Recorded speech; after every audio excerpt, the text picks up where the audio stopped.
Halo, Assalamualaikum. Pembelajar eh, branding dimanapun Anda berada, kita ketemu lagi dalam Brand Wisdom. Kali ini kita akan mencoba membahas tentang spiritualitas di balik pemberian nama. Bahwa secara literatur kita dapati pemberian nama itu dikatakan muncul sejak masa bahkan 6.000 tahun yang lalu, jadi sekitar 4.000 tahun sebelum Masehi, yaitu ketika di Mesir kuno penduduk saat itu seringkali menggunakan simbol-simbol untuk dimunculkan dalam prasasti-prasasti atau ukiran-ukiran baik di batu maupun di kayu untuk menunjukkan bahwa pembuatnya siapa. Nah, dan itu sudah hal yang biasa terjadi pada masa lalu, dan kemudian berlanjut hingga kemudian pemberian tanda kepemilikan untuk bukan hanya barang tapi juga untuk ternak yang dimiliki. Nah, sehingga kata-kata brand itu dipercaya adalah dari kata-kata yang dari bahasa Jerman kuno yang artinya adalah to burn, brand, yang artinya kita memberi cap. To burn itu kan kita membakar sesuatu, kita menempelkan sesuatu dari logo kita kepada apakah itu kayu ataukah kemudian hewan ternak. Nah, jadi itu awal mula kemudian kita menggunakan istilah brand.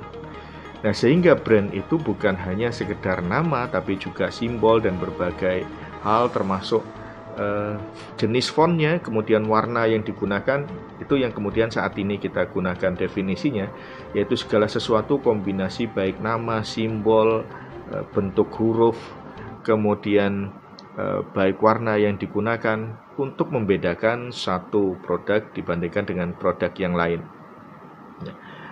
Nah, pada dasarnya, menurut apa yang saya pahami, bagaimana pemberian nama itu bahkan jauh sebelum apa yang kemudian diceritakan dalam sejarah tersebut, yaitu pada masa 6.000 tahun dari saat ini atau 4.000 tahun sebelum Masehi.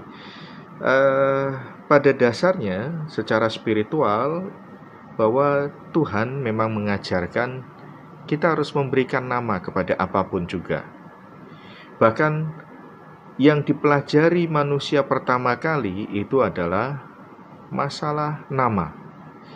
Jadi masalah nama itu benar-benar penting sekali, karena itu menjadi hal yang pertama sekali harus dipelajari oleh Nabi Adam. Bagi yang muslim setidaknya hal itu bisa dilihat dalam surat Al-Baqarah ayat 31, bahwa di situ dinyatakan artinya adalah, dan dia ajarkan kepada Adam nama-nama benda semuanya.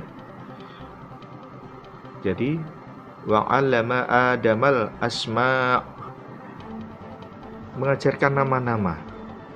Dengan demikian maka pemberian nama itu bahkan dimunculkan oleh Tuhan itu hal yang penting untuk kemudian diberikan kepada manusia, karena dengan nama itu kita akan bisa mengetahui deskripsi, mengetahui profil dari suatu produk, dari suatu benda.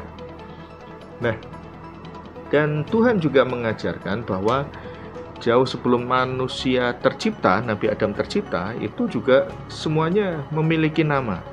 Malaikat punya nama, bahkan iblis itu sebelumnya namanya adalah Azazil. Itu baik dalam kitab Perjanjian Lama itu terceritakan tentang hal tersebut. Nah, dan dalam beberapa hal Tuhan juga mengajarkan bahwa nama ini bukan hanya untuk pemberian nama orang atau pemberian nama makhluk, namun juga gerakan sekalipun ada namanya. Ketika kita sholat, gerakan sholat itu semuanya punya nama. Ada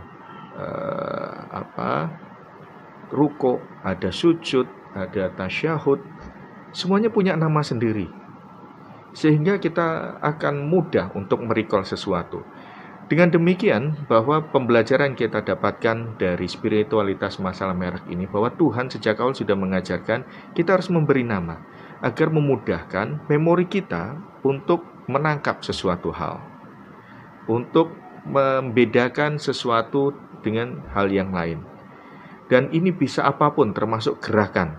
Maka zaman sekarang kita juga mengenal ada gerakan goyang ngebor, goyang ular, goyang apa, goyang sesar, semuanya punya nama. Jadi beri nama, beri identitas pada apapun yang menjadi temuan Anda. Karena itu termasuk ajaran dalam spiritualitas agama masing-masing. Semoga bermanfaat untuk materi singkat ini. Ketemu lagi untuk Brand Wisdom selanjutnya. Saya Dr. Ganjar Chandra Premananto dari Magister Management Fakultas Ekonomi Bisnis Universitas Airlangga.